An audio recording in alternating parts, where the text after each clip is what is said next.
नमस्कार दोस्तों, कैसे हैं आप सब। 30वीं कक्षा जो विज्ञान से संबंधित है, आपका स्वागत है। तो दोस्तों, मैं भी पहली बार ऑनलाइन कोचिंग से जुड़ रहा हूं। अगर कोई गलती हो जाए तो क्षमा कर दीजिएगा और अपने सुझाव कमेंट बॉक्स में ज़रूर दीजिए। लेकिन इतना ज़रूर बताऊंगा कि जो लिखा है उस पर तो विशेष ध्यान दीजिए। ये सभी परीक्षाओं के लिए उपयोगी हैं, लेकिन जो बोल रहे हैं अगर उस पर ध्यान दोगे तो ये अच्छे से समझ में भी आ जाएगा और उसके पीछे का तथ्य भी स्पष्ट हो जाएगा। चलिए चलते हैं। इमली में टार्टरिक अम्ल पाया जाता है और आप जानते हैं सेब में मैलिक अम्ल, अनानास में मैलिक अम्ल तथा टमाटर में ऑक्सैलिक अम्ल और सिरके में एसिटिक अम्ल पाया जाता है।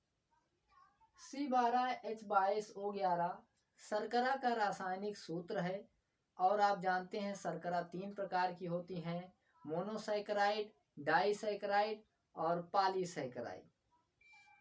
सबसे मीठी प्राकृतिक शर्करा पूछा गया प्रश्न है ये, एक ही परीक्षा नहीं सभी परीक्षाओं में यह उपयोगी है। सबसे मीठी प्राकृतिक शर्करा फ्रक्टोज होती है जो फलों से प्राप्त होती है।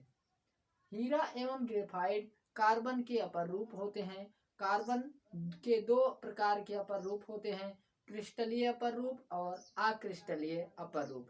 क्रिस्टलीय अपर रूप के 3 उदाहरण होते हैं, हीरा, ग्रेफाइट और फुलरीन। हीरा सबसे कठोर पदार्थ है प्रकृति, दुनिया एवं संसार का। ग्रेफाइट जो है ये एकमात्र अधातु है जिसमें बिजली प्रवाहित होती है। हाइड्रोक्लोरिक अम्ल को म्यूरेटिक अम्ल भी कहा जाता है और यह नाइट्रिक अम्ल के साथ 3:1 के अनुपात में मिलकर अम्लराज का निर्माण करता है, जिसे एक्वारेजिया भी कहा जाता है। साथ ही साथ जो HCl होता है हमारे पेट में आमाशय में पाचन के दौरान स्रावित होता है।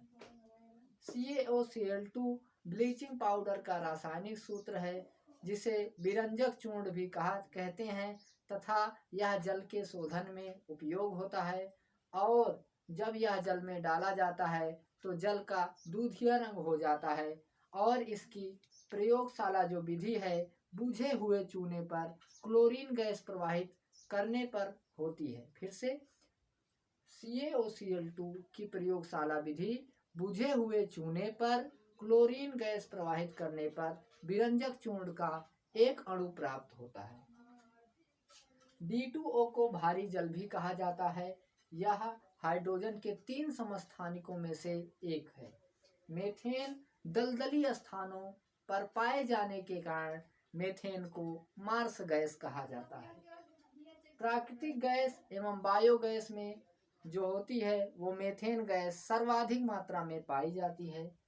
शराब में एथिल एल्कोहल उपस्थित होता है। एथिल एल्कोहल का किण्वन करके ही शराब बनाया जाता है। नींबू एवं संतरा जो विटामिन सी के एक अच्छे स्रोत हैं वह साइट्रिक अम्ल प्रदान करते हैं और विटामिन सी का जो रासायनिक नाम है वो एस्कॉर्बिक अम्ल होता है।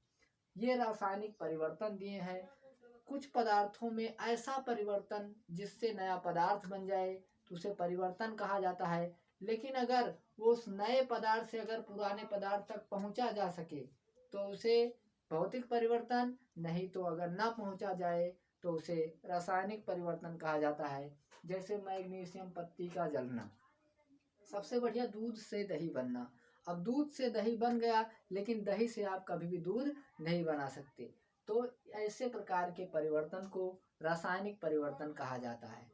जैसे बर्फ है जल से बनी थी लेकिन वो फिर पिघल के जल बन जाएगी, तो ऐसे परिवर्तन को भौतिक परिवर्तन कहा जाता है। नमस्कार दोस्तों, मिलते हैं अगली क्लास में।